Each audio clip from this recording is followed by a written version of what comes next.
Hello everyone, welcome back to my channel. My name is Ben. Motherland is no longer safe. Today's video is a very grim and somber video, and before we go any further, please I want us to listen to this poem by this lady. The food basket of the nation is now blood basket of the nation. The land once lush with green, now hush and grim, filled with sullen faces with no hope to survive the day, like arid ground in want of rain. Pain is plain. It's daybreak. Folks are supposed to go to their farms, but farms are not the safest places to be. It's nightfall. It's heartbreak. It's heartache. Over destroyed homes, destroyed crops, slaughtered brethren, bloodshed. Motherland is not the safest place to be. The land loud with violence, flooding with the blood of the young and old alike. Great sons fall like autumn leaves, dead bodies scatter like mustard seeds. Homes empty out, while IDP camps flood their banks with the young and old, all in their ranks. Living is worse than a brutal crime. They say tough times don't last. Tell that to the people of Goma, who have watched herdsmen turn gunmen. Tell that to the people of Turan. Tell that to the people of Kwande, who have had bullets sprayed on them like rainwater, who have been changed to nothing but chicken for slaughter. Tell that to youths who this have cost them futures. Tell that to people who do nothing but levitate, have their foot in suspended mid-air, meditate on the next baba blast of a trigger or the next pointing of a finger to the voice of a brother. Bella, Baba, no, will this ever stop? Stop Benway killings. Let the lives of kinsmen cease to be pawns in the game of politics. Stop Benway killings. Let motherland be home again. I believe we've all listened to the poem. If you are human, what goes through your mind right now after listening to this poem? How do you feel listening to this poem? If this poem cannot break your heart and make you human, I wonder what else will.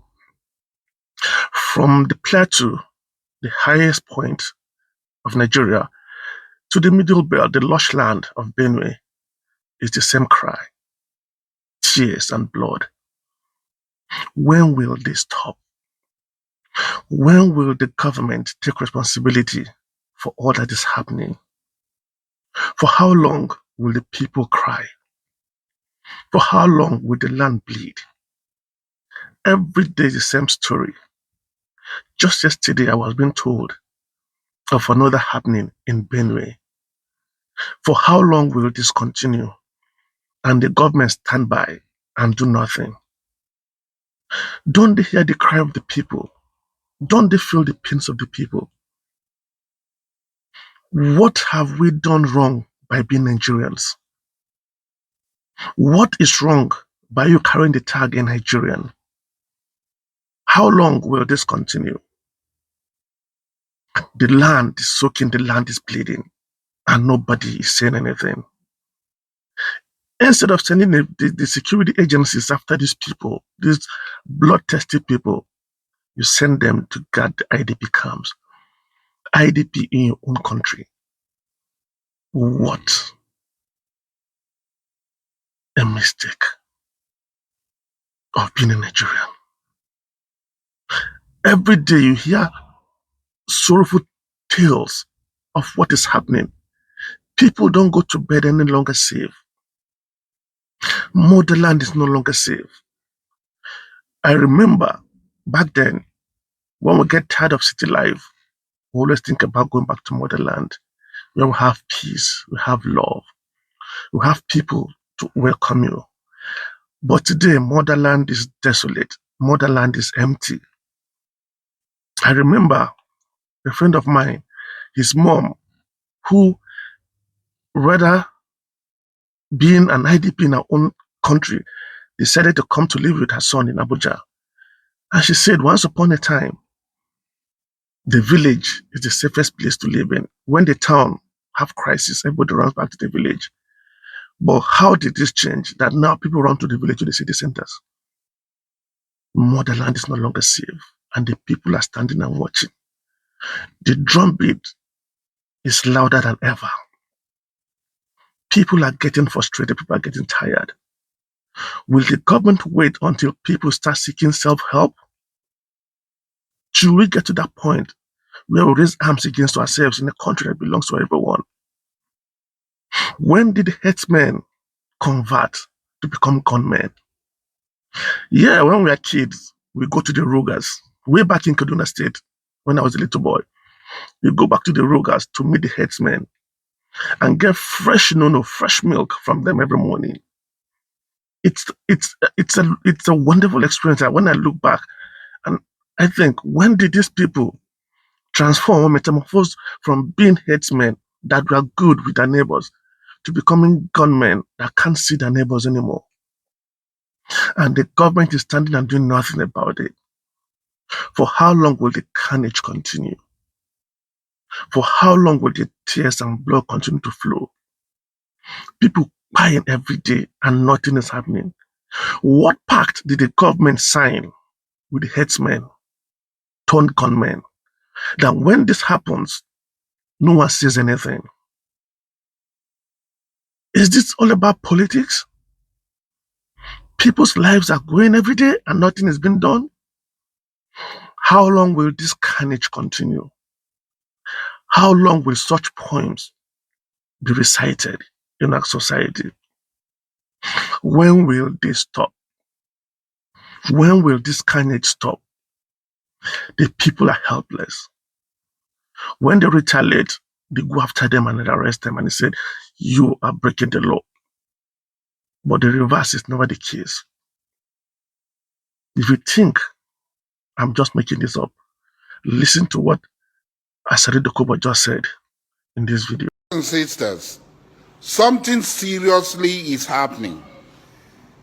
Something very serious is happening. And our so-called political elites and leaders do not care. They're not doing anything about it. They feel very unconcerned about it.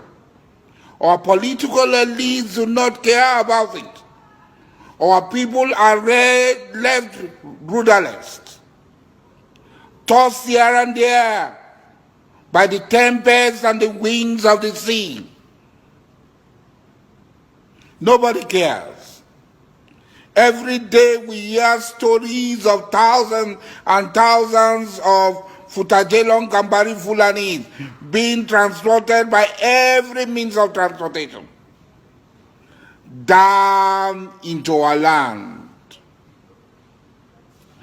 down into the John Nation, down into Igbo land, down into Shekuru land, down into Ogoni land, down into Yoruba land, down into Edo, every day, in the most unthinkable factions, in their thousands. If you go to Bayelsa today, as I'm talking, all the fishing settlements and the farming villages are occupied and controlled by these fellows. We are job people, we are strong. Nothing is going to happen.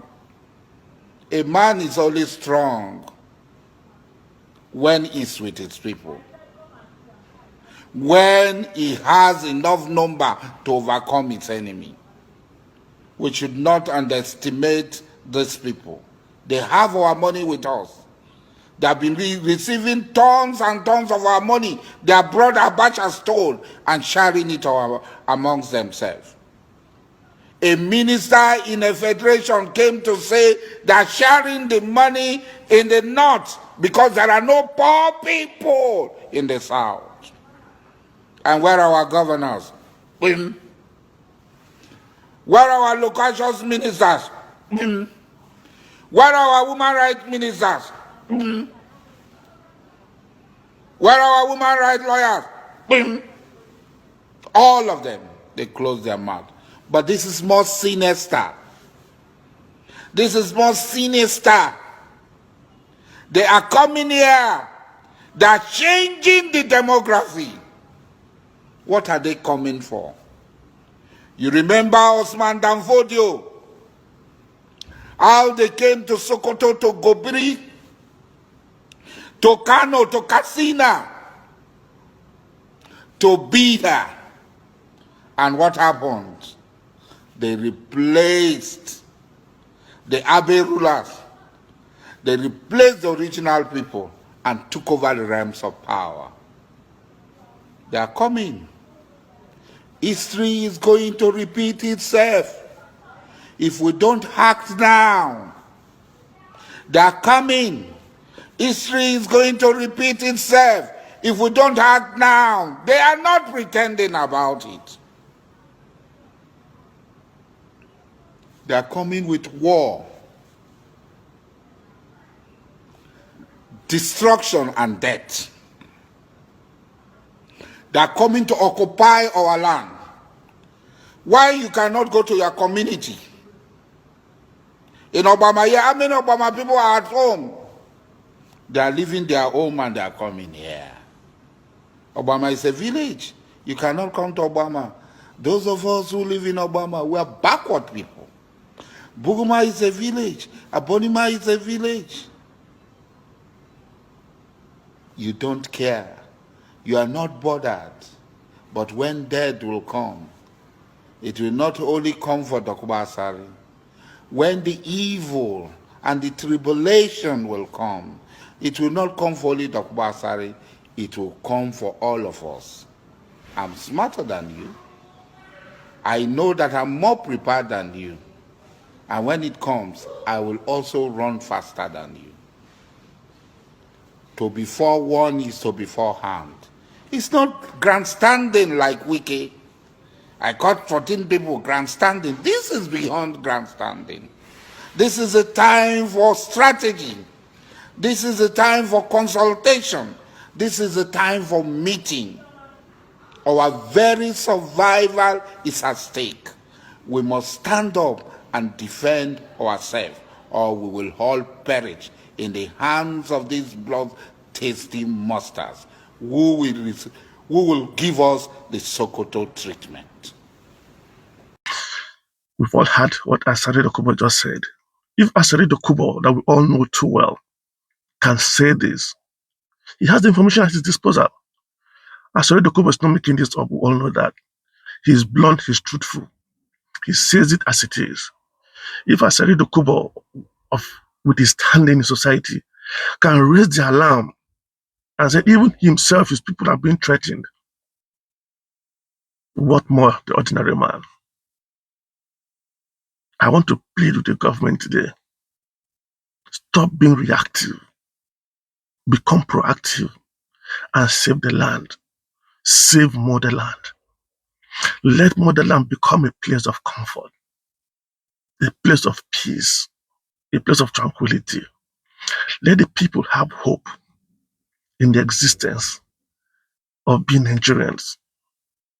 May we not regret the day we were born as Nigerians. I mean, Nigeria not happen to anyone anymore. I believe strongly that Nigeria will be great again if the people in authority that needs to do the right thing does the right thing. God bless you. Please put your comment in the comment section and don't forget to like, share, and follow, and also subscribe. God bless you. Nigeria will be great again. Bye for now.